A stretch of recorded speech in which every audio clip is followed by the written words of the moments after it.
সাম্প্রতিক সময়ে ইন্টারনেটে ভাইরাল হওয়া একটি ভিডিওতে দেখা গেছে শুকিয়ে গেছে ফোরাত নদী। নদীতে ভিড় করছে অসংখ্য মানুষ নদীতে ভেসে আসা ছোট ছোট স্বর্ণের টুকরো সংগ্রহ করার জন্য।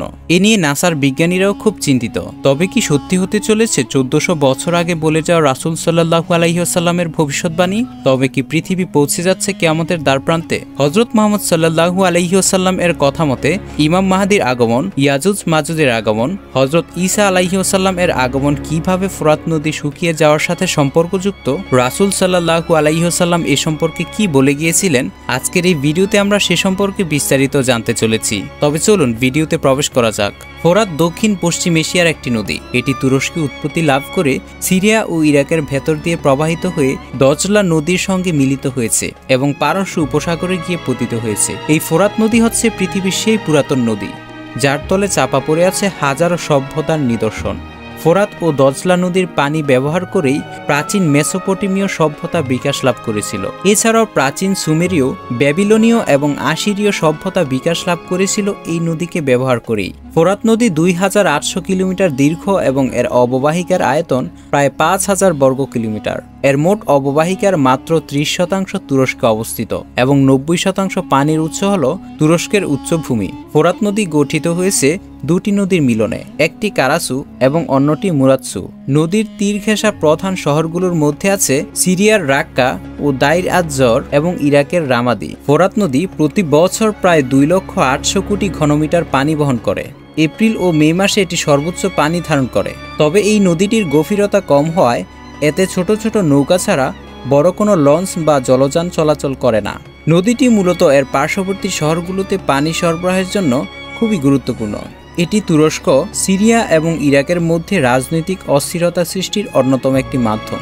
এই তিনটি দেশের জমিতে সেচ দেওয়া এবং অন্যান্য গুরুত্বপূর্ণ কাজের জন্য ফোরাত নদীর পানির উপর নির্ভরশীল। তাই দেশগুলো নিজেদের স্বার্থে বিভিন্ন প্রকার বাঁধ নির্মাণ করে লাভবান হতে চায়। সিরিয়া, তুরস্ক এবং ইরান সরকার এখনও পর্যন্ত 12টি বাঁধ নির্মাণ করায় 1999 সালের পর থেকে এখন পর্যন্ত ফোরাত নদীর পানি আশঙ্কাজনকভাবে কমে আসছে এবং এখনও এই প্রক্রিয়া চলমান। জলবায়ু পরিবর্তন সহ তাপমাত্রা বৃদ্ধি পাওয়ার ফলে ফোরাত নদীর পানি দিন দিন কমে যাচ্ছে বলে ধারণা করছেন বিজ্ঞানীরা। আঞ্চলিক রাজনীতির কারণে ফোরাত নদী যেমন আলোচনার কেন্দ্র, তেমনি ধর্মীয় কারণেও ফোরাতের নাম মুসলিম বিশ্বে ছড়িয়ে পড়েছে। ফোরাত নিয়ে রাসূল সাল্লাল্লাহু আলাইহি সাল্লাম খুবই গুরুত্বপূর্ণ ভবিষ্যৎবাণী করেছেন। তিনি বলেন, কিয়ামত ঠিক কবে হবে সেটা কেউ বলতে না পারলেও কিয়ামতের আগে কিছু পূর্বাভাস রয়েছে। এর মধ্যে অন্তর্ভুক্ত ইয়াজুজ মাজুজের পৃথিবীতে আগমন, ইমাম মাহদীর আগমন, হযরত ঈসা আলাইহিস সালামের আগমন। এগুলোর মধ্যে অন্যতম আরেকটি বড় আলামত হলো ফোরাত নদীর পানি শুকিয়ে যাওয়া এবং সেখানে লুকিয়ে থাকা ধন ভাণ্ডার উন্মুক্ত হওয়া। বর্তমান রিসার্চ অনুসারে কি সত্যি হতে চলেছে হযরত মুহাম্মদ সাল্লাল্লাহু আলাইহি ওয়াসাল্লামের বলে যাওয়া ভবিষ্যৎবাণী? ফোরাত নদী শুকিয়ে যাচ্ছে এবং তার থেকে পাওয়া যাচ্ছে স্বর্ণ। আজ থেকে প্রায় 1400 বছর আগে রাসূল সাল্লাল্লাহু আলাইহি ওয়াসাল্লাম ইরশাদ করেন, তোমরা ফোরাত নদী শুকিয়ে যাওয়া পর্যন্ত অপেক্ষা করো।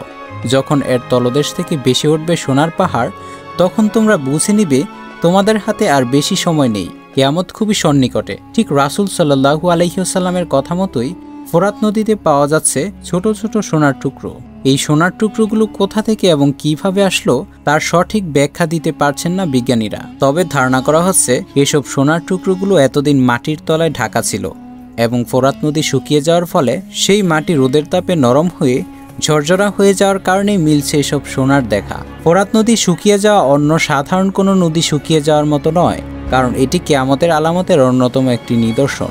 ইসলামের ইতিহাসে ফোরাত নদীর রয়েছে অনেক গুরুত্ব।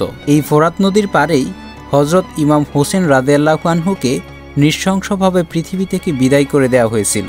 একটা রিপোর্টে নিউ ইয়র্ক টাইম বলেছে, নাসার গবেষকরা এবং ক্যালিফোর্নিয়া ইউনিভার্সিটি লক্ষ্য করছে গত 10 বছরে 117 লক্ষ একর খাদের পানি শুকিয়ে গেছে। হাদিসের বর্ণনা মতে রাসূল সাল্লাল্লাহু আলাইহি ওয়াসাল্লাম বলেন, ফোরাত নদী শুকিয়ে যাওয়া হবে কিয়ামতের অন্যতম একটি নিদর্শন। যখন তোমরা ফোরাত নদীতে স্বর্ণের পাহাড় দেখতে পাবে, তখন ধরে নিও যে তোমাদের হাতে আর বেশি সময় নেই। যদিও এখনো স্বর্ণের পাহাড়ের দেখা মেলেনি, কিন্তু ইতিমধ্যেই ছোট ছোট সোনার টুকরো পাওয়া যাচ্ছে ঠিকই। তবে ধারণা করা হচ্ছে হয়তো সেদিন আর বেশি দূরে নয়। অচিরেই সন্ধান মিলবে সেই বিশ্বনবীর বর্ণনা করে যাওয়া সোনার পাহাড়ের। রাসূল সাল্লাল্লাহু আলাইহি ওয়াসাল্লাম আরো বলেন, ফোরাত নদীর এই বিপুল স্বর্ণ দখল করতে গিয়ে তিনটি পক্ষের মধ্যে এক ভয়াবহ যুদ্ধের সৃষ্টি হবে, যে যুদ্ধের নাম হবে কিরকিসিয়ার যুদ্ধ। এই যুদ্ধে অংশগ্রহণকারী ৯৯% মানুষই মারা যাবে, কিন্তু প্রত্যেকে মনে মনে এটাই ভেবে নিবে যে ১০০ জনের মধ্যে যে একজন মানুষ বাঁচবে সে মানুষটা সে নিজেই হবে। আরও চিন্তার বিষয় এটাই যে পরিস্থিতি এখন সেই দিকেই মোড় নিচ্ছে। ফোরাত নদীকে দখল করতে ইতিমধ্যেই উঠে পড়ে লেগেছে কয়েকটি রাষ্ট্র। একের পর এক সত্য হচ্ছে ১৪০০ বছর পূর্বে বলে যাওয়া হজরত মুহাম্মদ সাল্লাল্লাহু আলাইহি ওয়াসাল্লামের সেই ভবিষ্যৎবাণী। সেই সময়ের জন্য রাসূল সাল্লাল্লাহু আলাইহি সাল্লাম এর উপদেশ এটাই যে সোনার পাহাড় মেলার পর যেন সেগুলোর প্রতি লোভ না করে এবং পরকালের জন্য নেকামল সঞ্চয় করতে থাকে। এখন সময় হয়েছে সতর্ক হওয়ার, নিজেকে দ্বীনের পথে নিয়ে আসার। মহান আল্লাহ আমাদের রাসূল সাল্লাল্লাহু আলাইহি ওয়াসাল্লামের দেখানো পথ ও মত অনুসরণ করার তৌফিক দান করুন। সবাই কমেন্টে আমিন লিখে ভিডিওটি শেয়ারের মাধ্যমে সবাইকে দেখার সুযোগ করে দিন। আর ফেসবুক থেকে দেখে থাকলে ফলো এবং ইউটিউব থেকে দেখে থাকলে চ্যানেলটি সাবস্ক্রাইব করে পাশেই থাকুন। ধন্যবাদ।